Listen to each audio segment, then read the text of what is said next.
And another 40% can answer 9 out of the 10 questions correctly. So next slide, please. So moving forward, what are we looking at? Number 1, regular meeting of the mayors with the governor towards pursuing a common vision and a provincial education development plan. Balaan ko si Mayor Juvic humana niya ang municipal education development plan. Advanced student ni siya sa high school, kag sa college, kag sa seminaryo. No?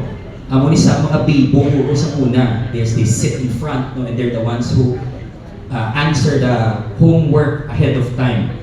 2, continuing the reading program up to grade 6 with mentor teachers as facilitators.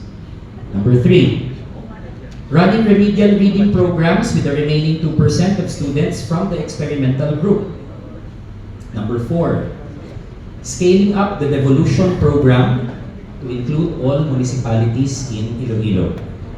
Number 5, mentoring other mayors who would participate in pilot projects on the devolution of education to LGUs. I think this part is very promising and very exciting. Kaya kung ka muna ang mga mayors na nag-participate, especially once you institutionalize this in your own municipalities and begin to share it with your fellow mayors, akong impact. That word of mouth coming from you and your personal testimony will make a difference. Number 6, we have discovered many other needs of children.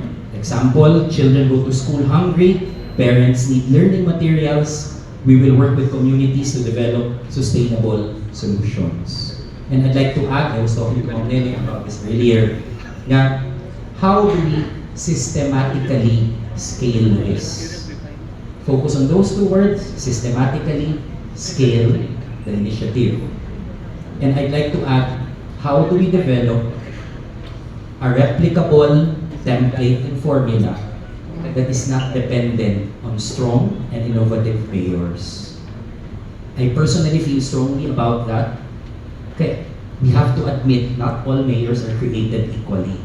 And we should develop a system that could account for that as well. But having said it, again, I would like to end this sharing of results. That this is the story of mayors who have embraced it and the cooperation and leadership of the local DepEd to make it happen. So this is the story of the POC of the province and city of Iloilo, which has been mayor-led. Salamat din sa inyong